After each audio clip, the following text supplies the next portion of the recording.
Kang Denny, konvoy anak SMA lulusan tapi kalau kita ngelihat gambar, kadang-kadang tidak bisa menceritakan secara keseluruhan apa yang terjadi yang sebenarnya. Ya, tapi yang itu kan kita nggak tahu yang sebenarnya. Kalau sebenarnya yang terjadi itu, sebenarnya itu polisi itu adalah bapaknya. Dia ngejar anaknya yang bawa kunci rumahnya. Kuncinya diambil.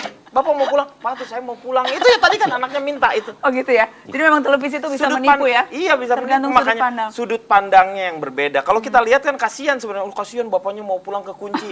Kebayangkan waktu pas dia mau masuk ke rumah, ini anak pada kemana? Makanya dia nyusulin anaknya. Wah, itu kan terlalu dari sisi terlalu komedi. Kalau saya melihat ini daripada komedo lu di sini hitam-hitam. Kalau saya ngomong ini masalah mental, ini masalah akhlak.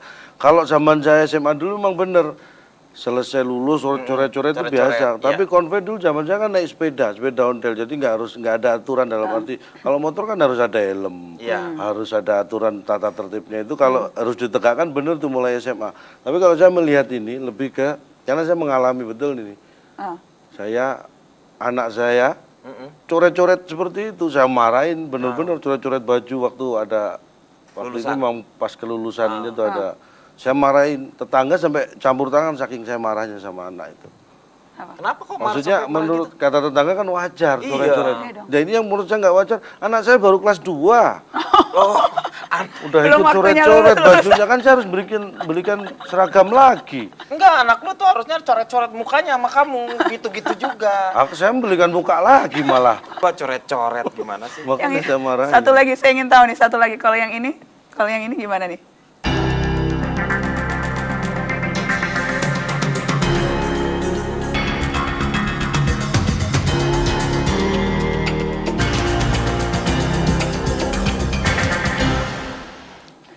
VCD bajakan, DVD bajakan. Mana Kang? Saya akan mengambil quote-nya Desi Ratnasari. Wah, ini. No comment. Lah? Karena saya pengkonsumsi.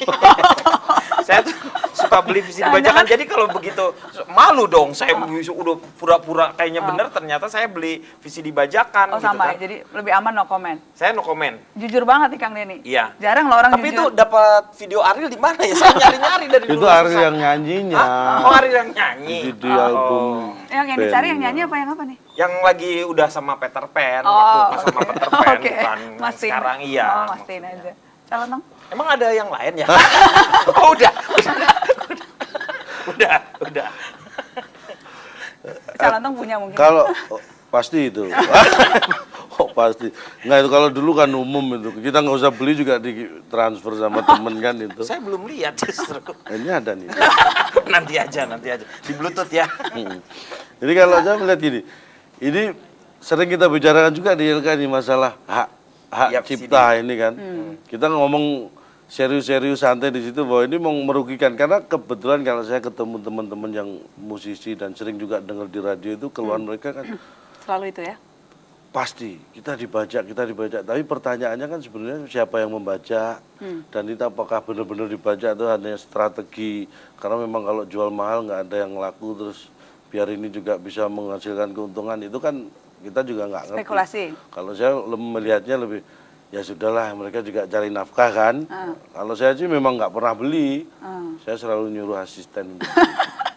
Nggak pernah langsung. Sama itu namanya.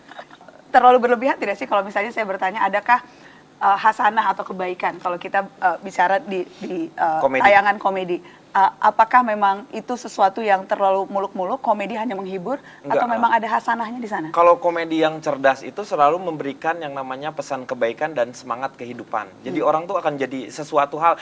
Jadi kalau misalnya mereka mencari, dia ketawa-ketawa tetapi dia pulang tuh masih berpikir gitu dengan makna yang dia cerna. Jadi makanya kadang-kadang ada pesan-pesan yang dalam, ada pesan-pesan yang memang dimunculkan seperti itu. Itu adalah untuk dirinya, tetapi kalau misalnya itu ketemu berarti kita sudah bisa paling tidak mengajarkan sesuatu yang baik. Jadi minimal itu? Minimal seperti itu. Calon Tom?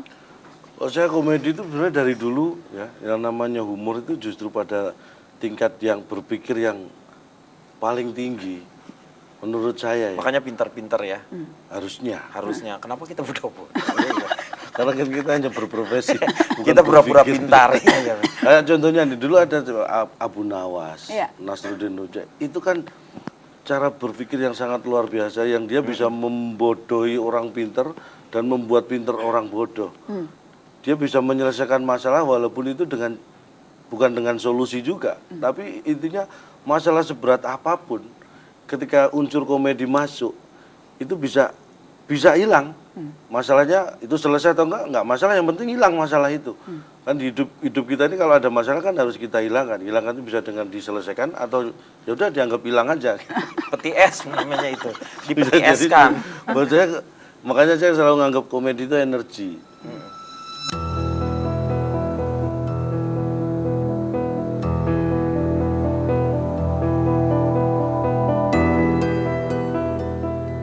Televisi seakan menjanjikan banyak harapan tentang hidup yang mewah penuh keglamoran. Banyak yang ingin jadi bintang di layar kaca, bahkan jadi obsesi dan cita-cita. Padahal tak mudah berperan di depan kamera, harus mengatasi berbagai dilema. Mereka arungi dua dunia antara peran dan sandiwara dengan karakter yang sebenarnya. Mereka dituntut menghibur pemirsa, juga diharuskan mendidik penontonnya. Banyak yang punya misi mengedukasi. Tapi industri pasti peduli dengan neraca untung rugi. Rating menjadi isu penting, jumlah iklan jadi persoalan yang juga genting.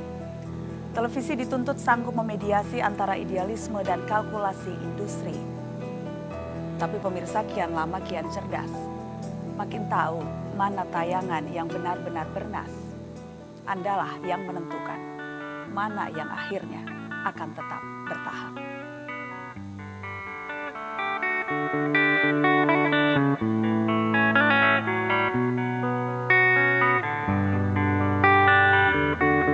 Please come now, I think I'm falling, holding on to what I think is safe. It seems I found the road to nowhere, and I'm trying to escape. I get back when I heard thunder, but I'm down to one last breath, and with it let me say, hold me now. I'm 6 feet from the edge, and I'm thinking maybe 6 feet ain't so far.